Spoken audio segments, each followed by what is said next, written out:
All right, hey, it's Brian Von Herbulis here, the director of Mission 43 in the great state of Idaho. And Mission 43 team and I thought it was pretty important while we're sheltering in place to expand outside of our normal realm of bringing guests into our Mission 43 studio and go virtual with some incredible thought leaders that operate in the veteran space. So today I want to welcome a good friend and the executive director and founder of the national nonprofit and perhaps the largest modern national nonprofit, Team Red, White, and Blue. So welcome, Mike Erwin. Thanks for coming on with me today. Absolutely, Brian. Great to be here, and just great to see the agility and the flexibility of just, you got to make things happen today in a different way with everything going on, and not surprised to see Mission 43 out front. Well, we're trying out here in Idaho, man, just like everybody else. We're trying to stay creative, trying to engage with our membership, and I'm sure you guys at Team RWB are struggling with the same. Just how do you stay engaged with people that rely on your activities, your events, your contact, and your engagement with them? So we'll get into that. I definitely want to know what Team RWB is doing during these times of isolation, if you will, and how you're combating that with your members. But first, I want to say I wore my red, white, and blue Mission 43 hat today, which is not normal for me. I'm kind of a black and white guy, but I wore this in support of you and your efforts there at RWB. And I wanted to ask, first of all, how are you? How is your family holding up on the new homestead? Right? I know you ventured out onto some property there in North Carolina. So how's that endeavor going for you and the family? Yeah, absolutely. First of all, if you hear any the rooster going nuts in the background, he's a few hundred yards from me right now. I can actually peer out my window and see him. He's all fired up today. But no, it's going really well. We moved out here in May of last year, so it's been about almost a year, and it's been really humbling. It's been inspiring. It's been educational. It's been a whole lot of things. But it's been awesome to be able to get out there on some more land for myself, my wife, but also for our kids. There's just so much freedom with being able to go outside and to run around on the property. But there's also a lot of responsibility that has come with pigs. So we've got 4 pigs going off, to be butchered here in about a week. So that's been a process to learn. I tell people all the time, if you're ever worried about getting a good dose of humility, go shovel pig poop every week. Yeah. And when you're doing that, that'll remind you real quick. Well, you got more pigs than I have. We have one, and I don't think my wife will let the pig go to be slaughtered. So it's Eileen's favorite family member. So they are a hoot. Yeah, he's absolutely worthless. He wakes me up, at like 5 a.m. every day, smashing his head into the door and let me know he's hungry. And like you said, man, there's no endeavor like shoveling pig poop. Yeah, it'll humble you real quick. And we have chickens and ducks, and we got bees coming soon, a vegetable garden, right? So it's fascinating, not to take the conversation too much in that direction right now, but I saw a stat the other day about a 650% increase in the amount of people buying flour right now. In and around here in Moore County, North Carolina, you can't find chickens. I think there's something about the coronavirus, this crisis, that has had a lot of people sort of like look inward and say, geez, like what kind of things can I maybe take back in-house? And of course, as we all know, like you didn't used to buy bread from the store, like you used to make it right from the dawn of civilization until about 50 years ago. So that's what's been pretty encouraging for me to see is just a lot of people kind of think looking inward and saying, hey, what sort of things like that can I maybe bring back in-house and reteach myself how to do? Yeah, it's been fascinating to watch, and I experienced the same thing. I went to go buy some chicken feed the other day, and it was gone, and there were no chickens. Usually this time of year, you can buy as many baby chicks as you want, and they're gone. So fascinating times right now. I've seen so many people building their vegetable gardens, and I'm doing the same. I got a honey-do list 1.5 miles long right now. So. That's what's so great about it, and that's what's so great about obviously so much of Idaho, right? Like you have, and that's where I live. I live about an hour south of Raleigh, lots of land, lots of opportunity to be able to go buy a couple of acres to go do it. I read a great book. It was written back in like the 1950s or 60s. That for anyone who's interested, it's called 5 Acres and Independence, and it really just talks about like how accessible some of these things are to be able to build a vegetable garden, to put to get bees, right, for fruit orchards, to do some of these things. They're not expensive, and as long as you're willing to put in the work and to suffer the ups and the downs of the failures and the setbacks with it, that it's a great learning opportunity, and it really gives you that sense of independence in your life. Yeah, absolutely. I love, you and I have had a lot of discussions about solitude, but getting out there, working in my own garden, working in my orchard, cutting the grass, like being out in the pasture, I find solitude in that process. Like I Mm-hmm. used to run a lot. I know you still do. I don't Yep. run nearly as much anymore, but I find my solitude in physical labor around the property, and it's tremendously beneficial to me. It's beneficial to my wife, our kids, where they've got chores outside. They can be outside Mm-hmm. even during this stay at home time. They're outside doing things physical. Absolutely. And Yeah. it's so great, not just physically, as you know, right, but also mentally, which then has a positive effect on you emotionally. I think we often overthink when we talk about physical activity, which we know we talk about that a lot at Team Red, White, and Blue, but it doesn't have to be a run, right? Like, I think often people will say, like you just said there, hey, like, I don't run as much. Hey, that's fine. Hey, I don't bike as much, or I don't swim as much, or whatever it might be. The key is, are you doing something to elevate your heart rate for a good 30-minute period of time? And I'll tell you, as you know, right, picking weeds out of the garden, planting things in the garden, shoveling pig poop, cleaning out the chicken coop, all those things, like, that is functional fitness, right? That is absolutely physical activity. While it may not be exercise, it is absolutely the kind of physical activity that doubles in that it helps make your life more productive, right? You're getting your own eggs, your own vegetables and all that, but you're also driving through the process all of the mental and the physical, and therefore then the emotional benefits of the physical activity that you need to do to make that stuff happen. Yeah, no doubt, no doubt. And I love all of those elements that you talked about, and find so much value in my own life doing that stuff. I've always wanted to ask you, Mike, do you consider yourself an introvert or an extrovert or somewhere in between? Yeah, so I am off the charts extrovert, right? So when I take the personality test, the Big Five, I'm a 99 out of 100. My wife is very strong on the introverted side. Which is interesting, right? You often will see introverts and extroverts can work together really well, because extroverts, like to be around people and they're energized and they like to talk their ideas out, and people who are more introverted tend to be better listeners and to be able to sort of process everything that the extrovert is saying and then translate it into a cogent plan. And so, yeah, but I'm a very big extrovert. So this period of time, I think I posted a funny, a meme when it came out, like early on in COVID. But it was, dear introverts, put down your book and check on your extroverted friends. They are not okay.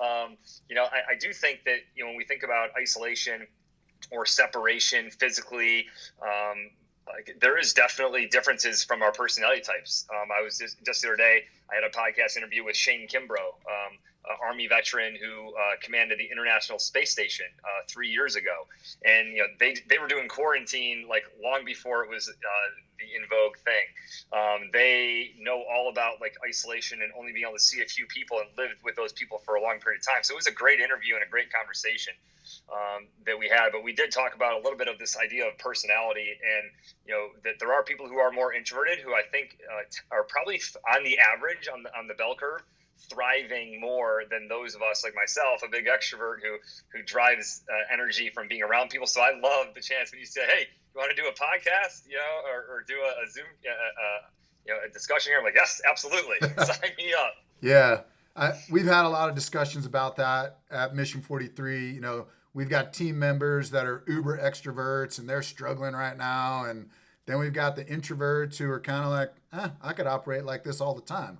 No big deal. Yep. But as we look at our membership base, there's the composition of all of that and things in Mm-hmm. between. And being an organization that's kind of morphed heavily into activities based engagement, which I know RWB is as well. I mean, you guys are centered around bringing community, bringing people together, to interact in physical ways.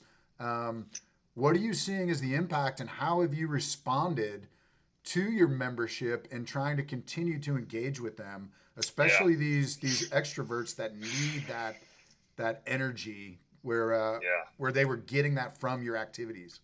For sure. So I think a couple things. First is it is this is almost like this massive psychology experiment, right? Where we've now been cast suddenly into this new world, and how do you pivot and how do you adjust? And I've been paying attention to various interviews that people are having. There's some key people that I think have got really insightful things to be saying about things right now. James Clear, right, the author of Atomic Habits, being one of them, right, talking about how do you take your old habits and as quickly as possible establish good new habits, right? So for us, a big part, what we're doing at Team Red, White, and Blue, and this is fortunate for us. That's back in last October, we basically launched 1.0 version of our app. 2.0 comes out on May 11th, and it's going to be significantly better than 1.0. But we were moving to a process of virtual challenges. Now, we know, right, you guys know this, in Mission 43, we know at Team Red, White, and Blue, the real power of life exists in person, right? And the data backs this up, the neurological studies, when you study the endocrine system and all that, it's the in-person is where the magic happens. But in absence of the ability to do that, and I would say that there's lots of reasons to get in the way of in-person activity.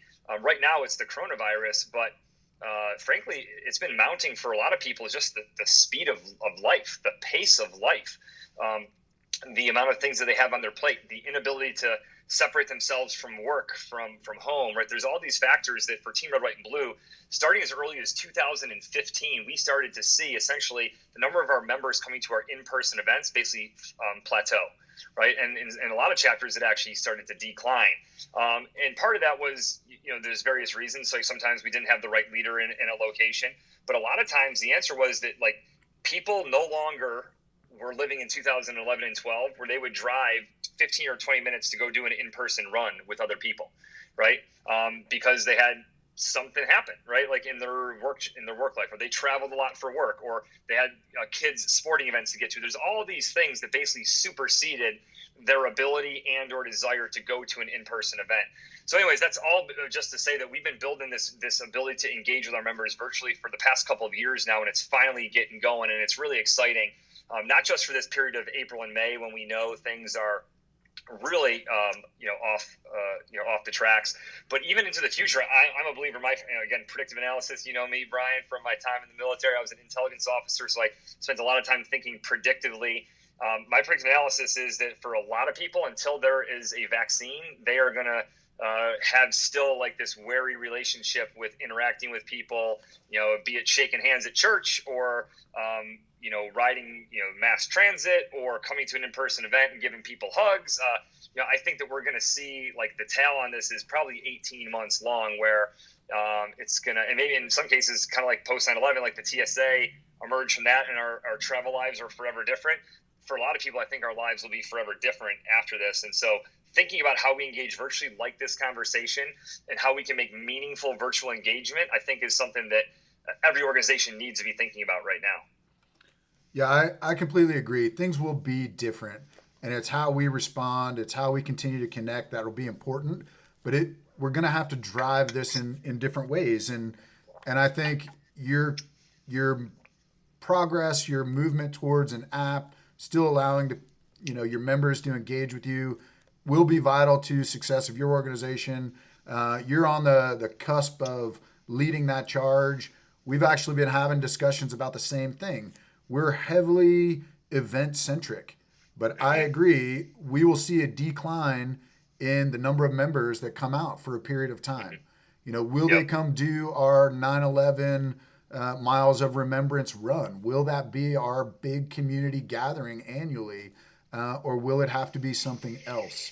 So we're all wrestling with these same things, but kudos for you on getting ahead of that power curve and launching an app to stay engaged in a friendly manner. I'll have to check that out for sure. I haven't been on it yet, but I look forward to looking at that, and I'm sure we'll glean some great ideas from you as usual. So RWB is 10 years old now. Yeah. And I think last I heard, you're somewhere around 217,000 members across the Mhm. nation. Is that right? It is, yeah. So it's hard to believe, that geez, 10 years ago, and something again, I found this coming right out of our 2009 deployment that you and I were on together. And in some regards, like I think a lot of things, it feels like just yesterday, and the other times it feels like a lifetime ago.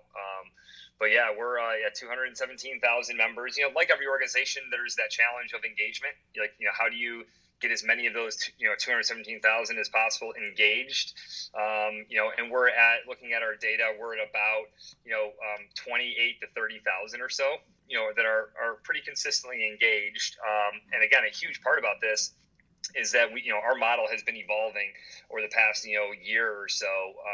In that, we are, yes, still a chapter-based organization, but we are also sort of a direct-to-member organization as well, where we're issuing these challenges because we know, I said this before, but it's coronavirus now, but it might be your travel schedule, the pace of life, all these other kind of things that would prevent you from getting to an in-person event, or maybe as many in-person events.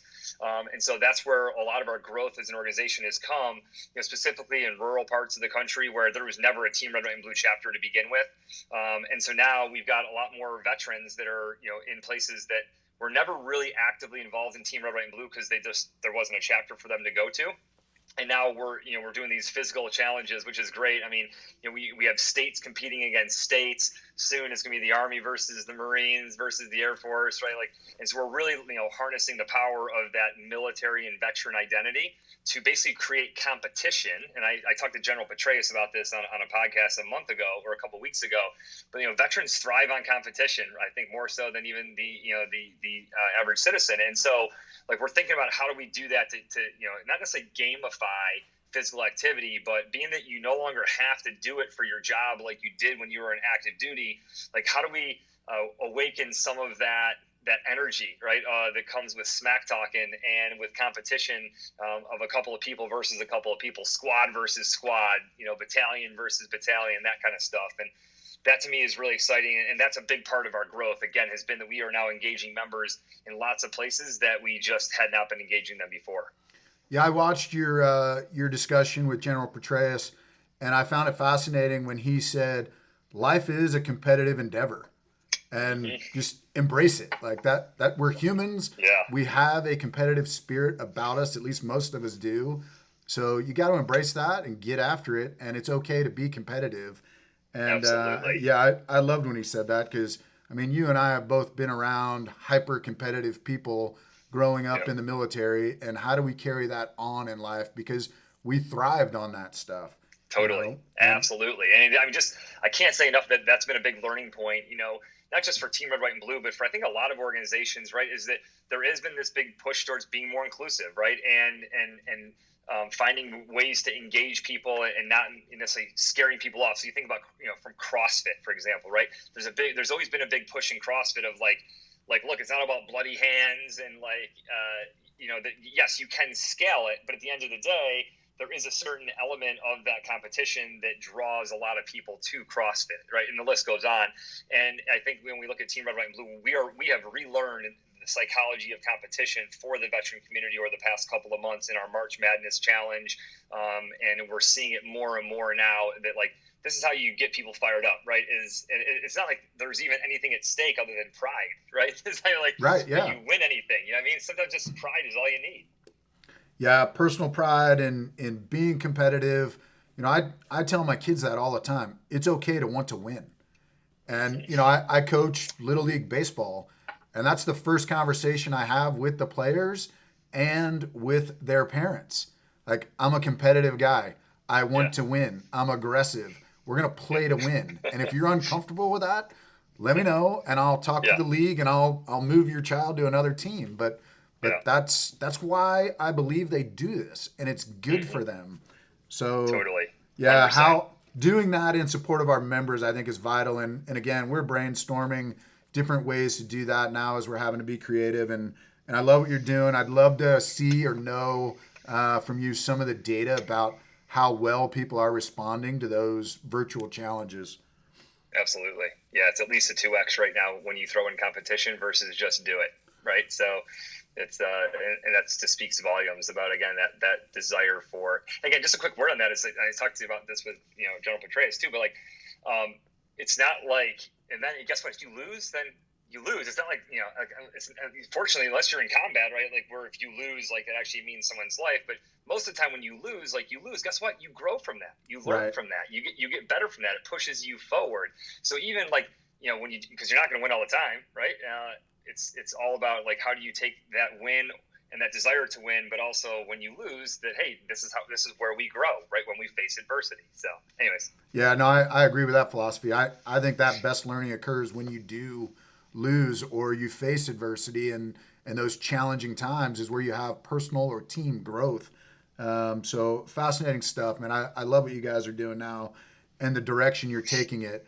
And that's what I want to get back into. So you founded it 10 years ago, Team Red, White, and Blue, and then you stayed on the board throughout those years. You handed off leadership to various folks and built a team and then guided that team from your board position. But last year, you made a deliberate decision to jump back in and become the executive director of this organization you founded that's morphed and changed and tried new things. But what was the impetus for you jumping back in to be the executive director of Team RWB?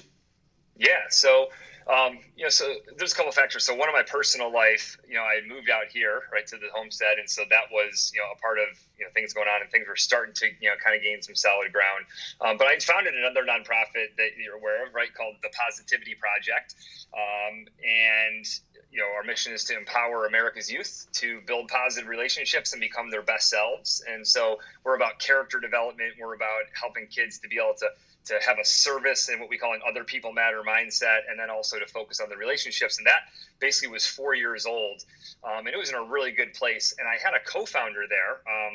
And so Jeff Bryan, fellow Army veteran, doing great stuff, and honestly, he was really ready to take the leadership reins at the Positivity Project, and I had been in the kind of the number one seat, if you will, of these various organizations, and like he needed that opportunity for me to start clearing out and getting out of the way. Part of it is just the reality that Team Red, White, and Blue, in some regards, like, again, there's some things where we kept making good forward progress on, and there's some areas where we didn't. And that's with any organization. As you do organization building, I remember I talked to Wendy Kopp from Teach for America, and she kind of talked about years. I think she said like years like 3 to 7 or 4 to 8 or something in that window of time that she looked back on as being really challenging. And the analogy I use, Brian, is like with anyone who's built an organization out there, a company, a nonprofit, doesn't matter, is that in the early years, you're the cute little baby, right, that everybody wants to hold, and you're new and you're novel, and it's like, wow, like awesome energy. You're trying to change the world. It's great, right? And then you get to become, and this will probably resonate with you, especially at the age of your kids, right? But like you get to become a teenager, right? And teenagers, they kind of know it all. They have got a lot going on. They are still like objectively awkward, right? Like, they walk funny and they talk funny and they get pimples, and right. Yet amid all that, they ironically think they got it all figured out, right? Because like that's just part of the development process. So as I look at most organizations, I know very few that didn't face that sort of adolescence period. And so the question becomes now, as we look towards our 10-year anniversary here, is like, how do we now break through that adolescence phase to become, right, this organization that's hopefully here for our nation for 50, 75, 100 years. And that's really the objective. And so what I saw in Team Red, White, and Blue is, we were kind of in those adolescent years. And, it was just a conversation with the board of sort of saying back and forth of like we feel the time right now is really right for, what your strengths are, enthusiasm and energy and vision, because I got a whole lot of weaknesses, right? But like surrounding you with people who shore those up and like bringing that back, like we feel that like RWB is sort of like a powder keg that's ready to kind of go from here to that, significantly higher level of impact on the nation's veterans.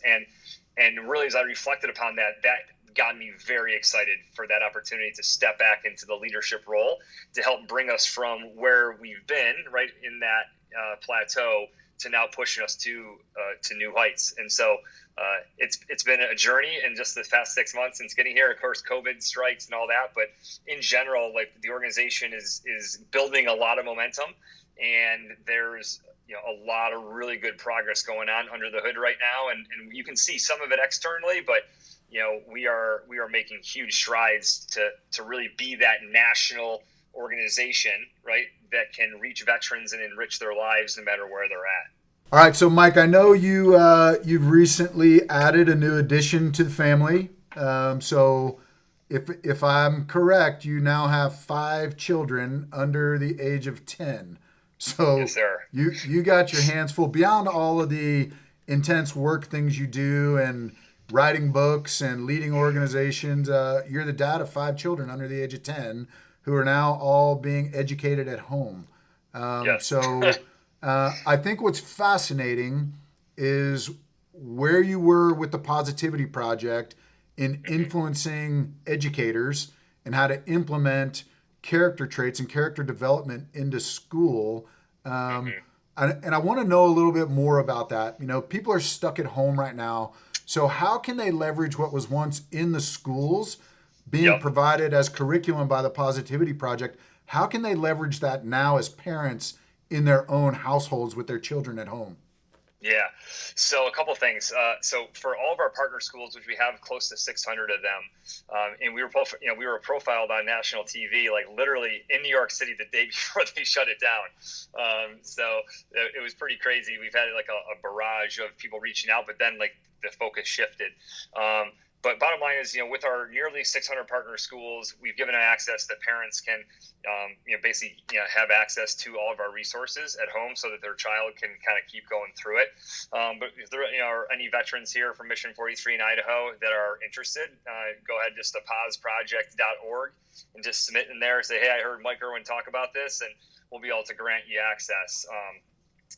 For the next couple, I guess 6 or 7 weeks are left in our strategy for this year. But yeah, it's been a journey. I saw an interesting Facebook post the other day from a bunch of people of like, yes, there's a lot of concern about 2.5, 3 months worth of academic rigor that's not necessarily going to be applied at the same level as it would be if children were in school. But it said, but think of all the other ways that they're growing.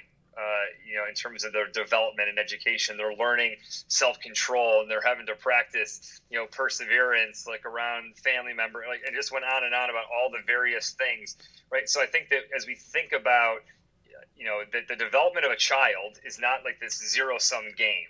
And by that I mean, like, yes, you might not be getting as much academic education right now, but guess what? There's all these other forms of education that are taking place, and don't think for 1 minute that character development is less valuable than the education that typically takes place intellectually. So yeah, Positivity Product is right there for all of our partner schools, and then again, for some individuals that reach out, we can make that access to those resources if you're interested. Just out of curiosity, do you have any partnered schools in Idaho? We do not yet. So for anyone out there who might be into the education world or know people who do, typically we engage at the principal level. So we don't engage at the superintendent level. It's usually the principal who we connect with, because he or she needs to make that decision that character education is a priority in our school building, that then gives permission and guidance and leadership to every teacher in the building to make it a priority. We're in 23 states right now, so there's a lot of ones that we're not. But it's interesting, especially when it gets into, like lots of the rural parts of Idaho or places like upstate New York near the Canadian border. Very often, there's a deep appreciation and an understanding of the importance of character education. And so the hard part has been this challenge over the past 5 to 10 years, right, of having to keep pace with standardized testing and all that kind of stuff. And so it often becomes something that gets crowded out. But I would encourage anybody, if you're a parent or if you're in education or someone in education, is this whole crisis is a complete reminder about the importance of character education, right? Your ability to persevere and to have perspective and self-control and forgiveness. And you think about all the different character strengths that you need to be deploying in your life right now. Like, this is the test, right, that character education helps us to prepare for. Yeah, and I see as a tremendous benefit of what's going on right now is families' ability to connect and spend time with each other in very meaningful ways. So tapping into resources like what Positivity Project offers, where families truly have the time, where parents aren't inundated with work and life and shuffling kids to all their activities, they can actually be intentional about what Yeah. they discuss and talk about. So thanks for sharing that resource to folks that would otherwise be relying on school systems to help Yep. them. But now they can tap into it. So that's much appreciated. And I will definitely be tapping into that for my own children. Um, Great. I want to ask, and this is a tough question. It's going to make you reflect, and maybe you've done this, but what do you see both in your military career and leading these organizations? What's been your single greatest leadership challenge over the years? Yeah. I think so leadership in general is really hard, as you know, right? We've talked about this before. I think sometimes people like try to take things that are complicated and they try to simplify them, right? And they do that with the very best of intentions, but like the reality is, like things that are complex, I believe that if you oversimplify things, you actually run a pretty big risk of being like, well, it's not that hard. Like all you got to do is, so some people say stuff like leadership, like all you got to really do is just like take care of your people, right? Yeah, Like, right. all you got to do is this, like, it's just very complicated.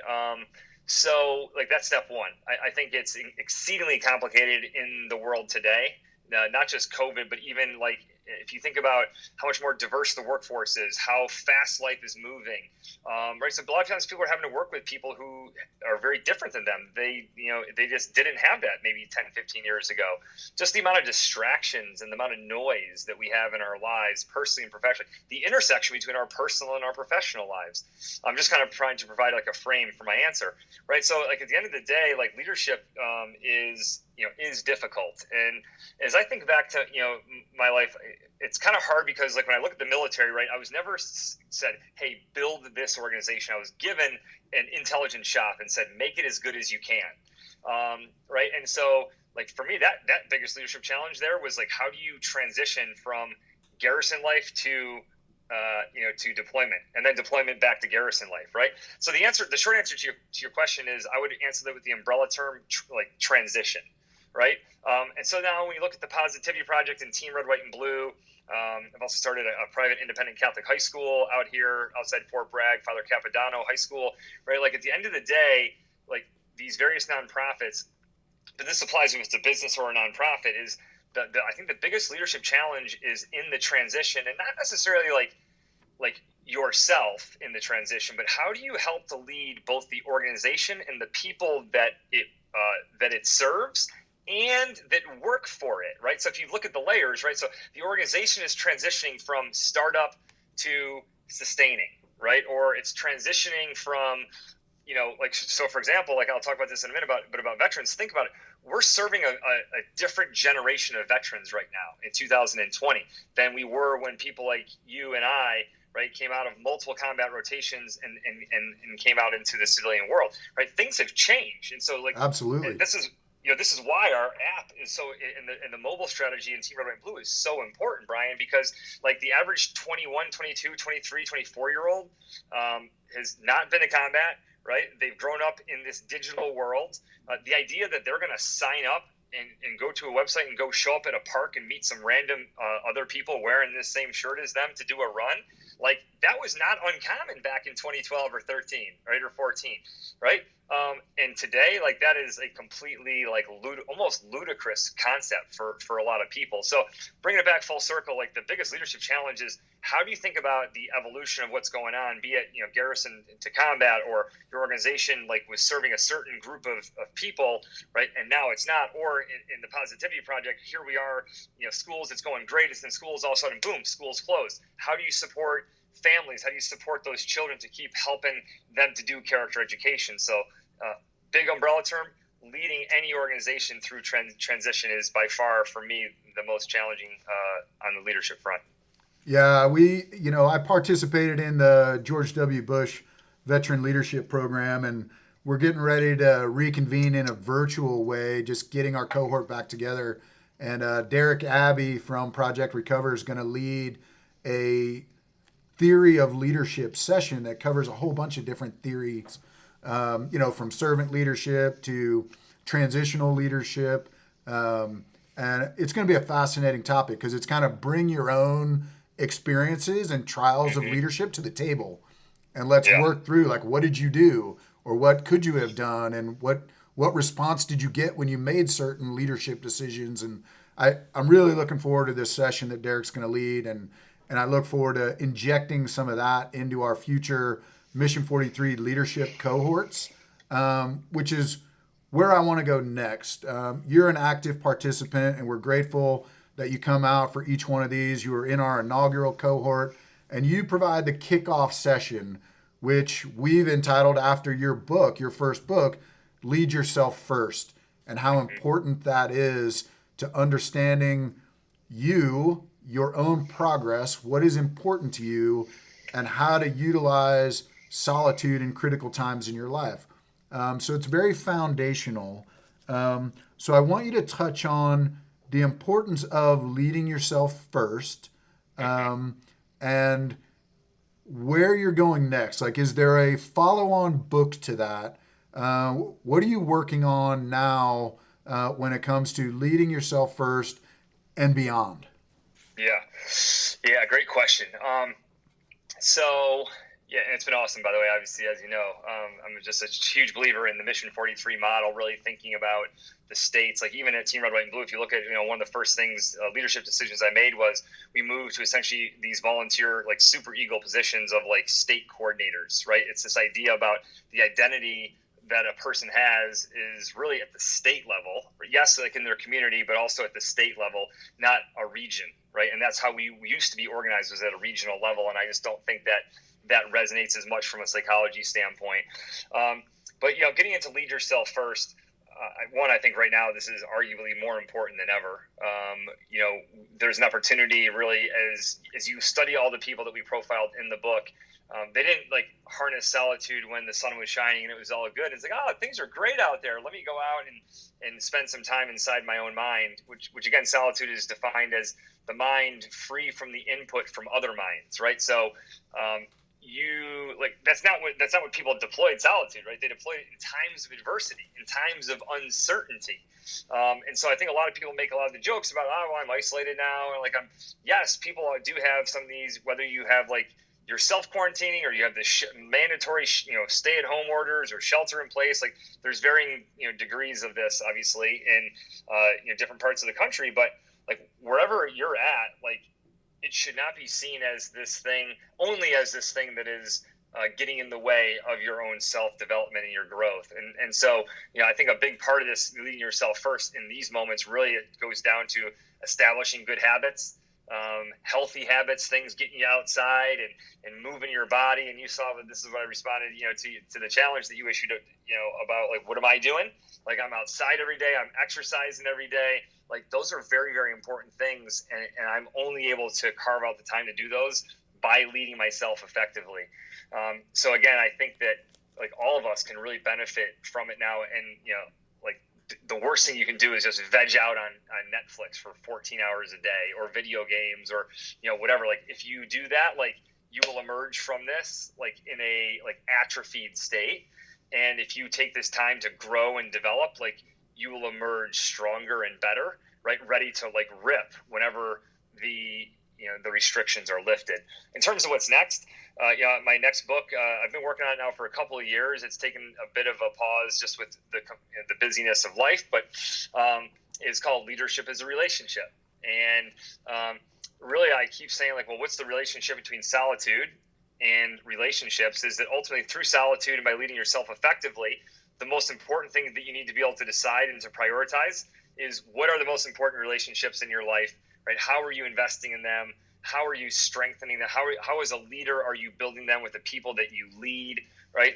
And so like that direct connection point to me right there is super clear, although it seems like almost like flip sides of the same coin, right? Solitude, people, right?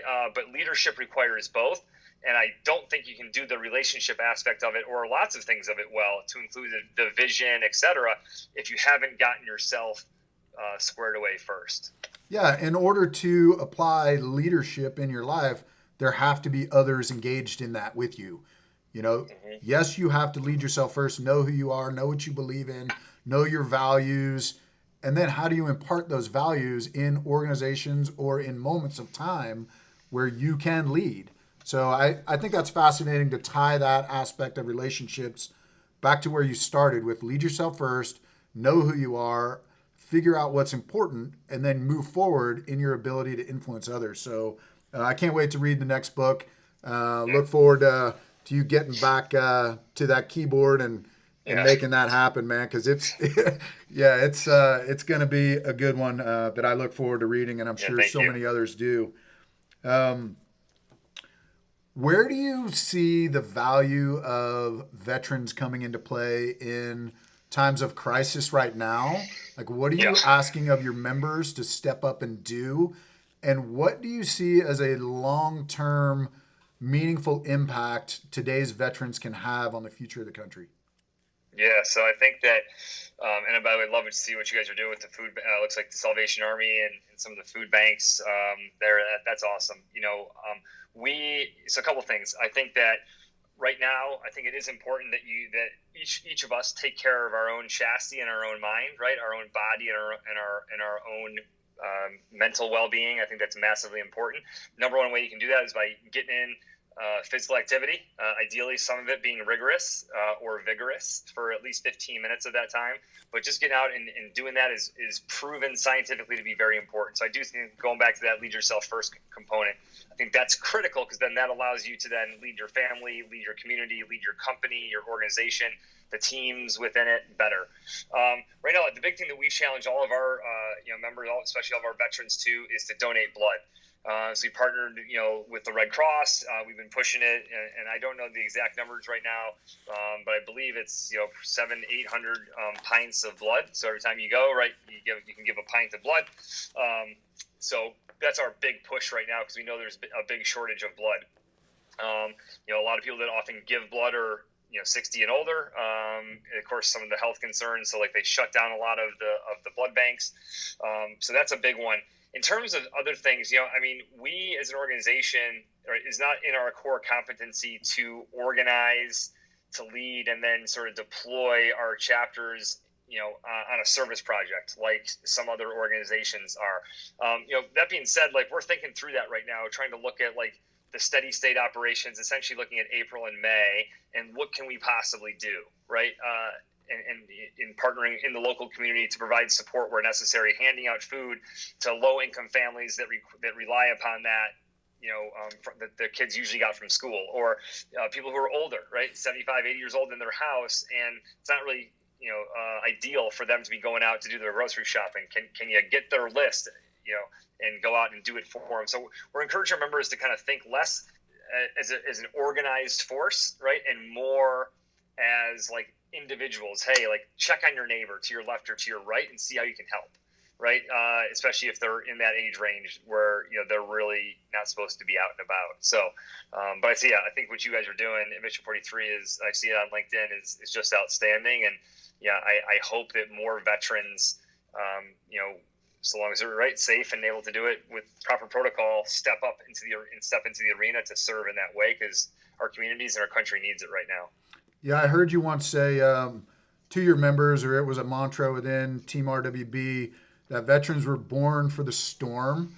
Mm-hmm. So, in the aftermath of this storm, or currently in this storm, what play do you think we have in our communities? Where do you think we can help our nation come out of this? Like, is there value in, with so many people unemployed now? Do you think there's value in, as these employers look at their workforce, in taking a hard look at veterans to fill the ranks of their companies when they feel the time is ready to start growing and scaling again? Yeah, absolutely. So I think that, and so that phrase actually came from a quote from Jalen Hurts when he was the quarterback out at Oklahoma. I saw him post that. I was like, man, I love that quote. Right. It's not arrogant, right? It's confident, like, to say that I'm born for the storm. And really, we talk about this a lot in terms of how important mindset is. I'm fascinated, Brian, by like that 6-inch space between our ears and how important it is. Like, you can literally go outside and it'd be like really hot out and sit there and tell yourself like, oh, I'm so hot, right? Or you can go out there and be like, this isn't that hot. Like, you can literally just tell yourself, right? And then your mind shifts. It's fascinating how, and I'm not saying you can do that all the time, but George Patton's famous quote about you have to be able to make the mind run the body, because the body will want to run the mind, and you just can't let that happen. And so I think that first of all, so that's a mindset that I think is important. When you think objectively about what veterans go through, to go through boot camp, follow-on trainings, field training, going out, to the field, like all the things, airborne operations, air assault, like the various trainings that you go through. Even if you just do a 3 or a 4 year enlistment and you're 22 years old and you come out, or let alone if you do a career, the amount of adversity that you overcome as a veteran is substantially higher than it is for the average person to your left and your right who hasn't served in the military.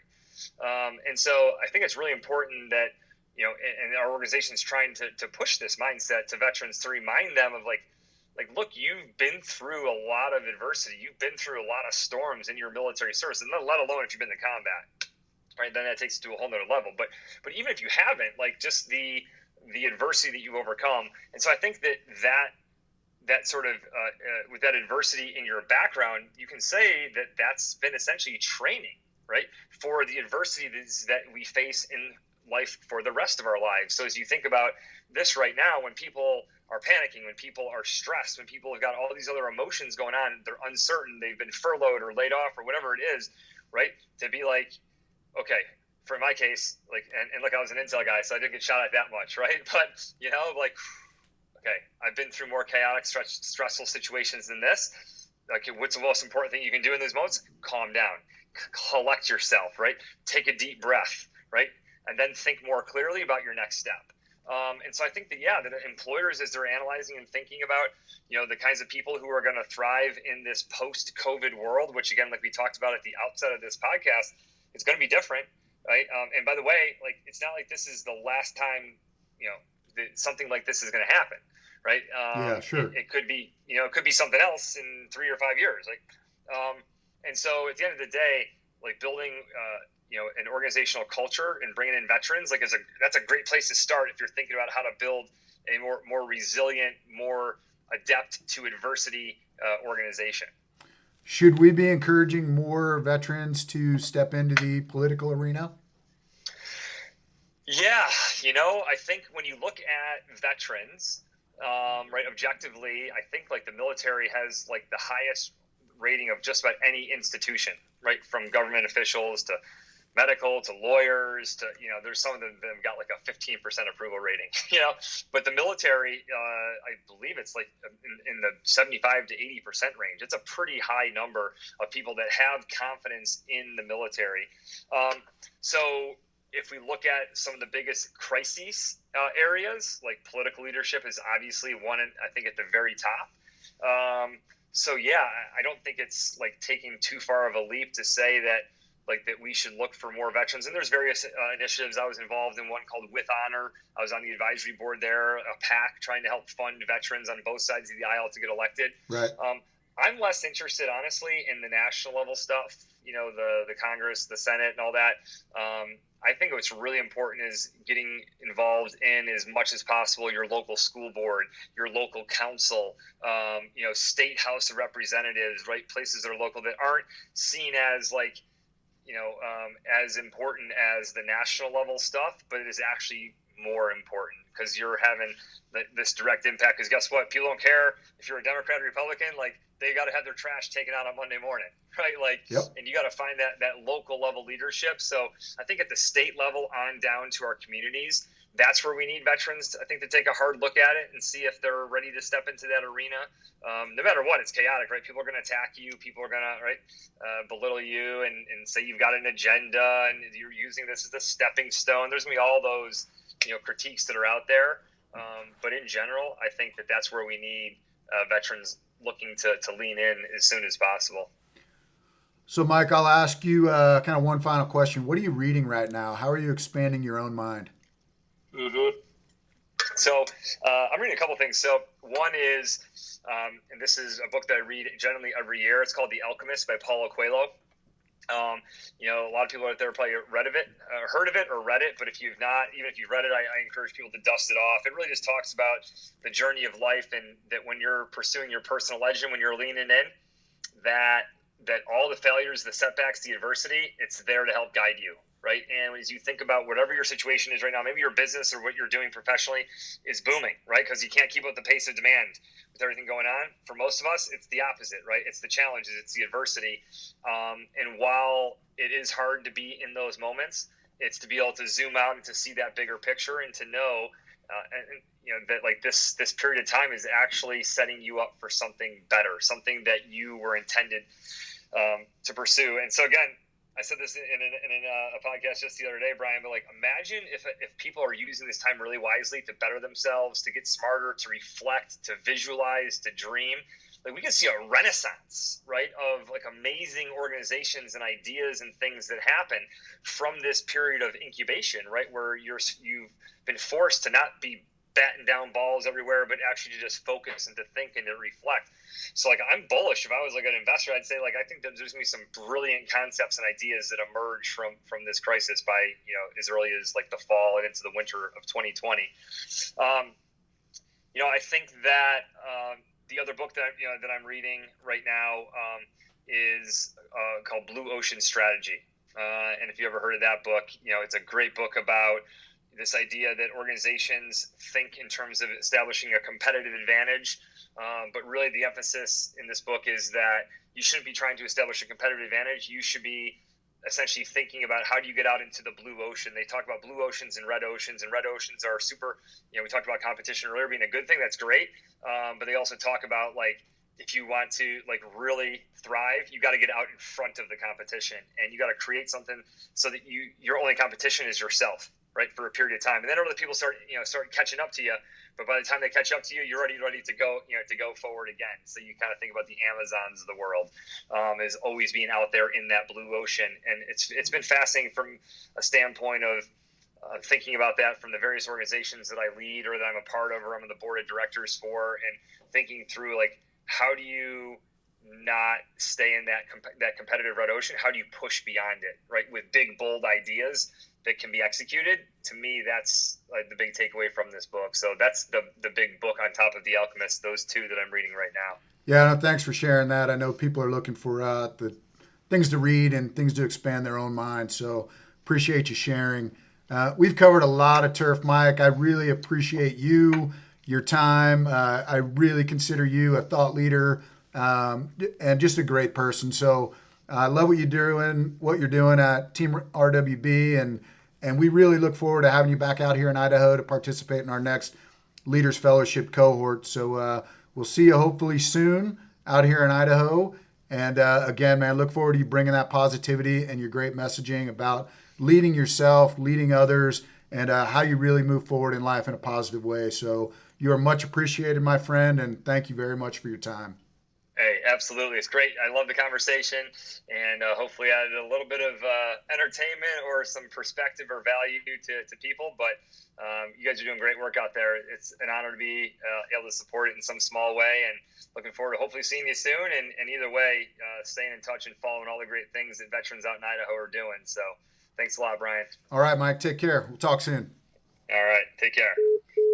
I want to thank everybody for tuning in. I know most folks find themselves feeling a little bit isolated right now.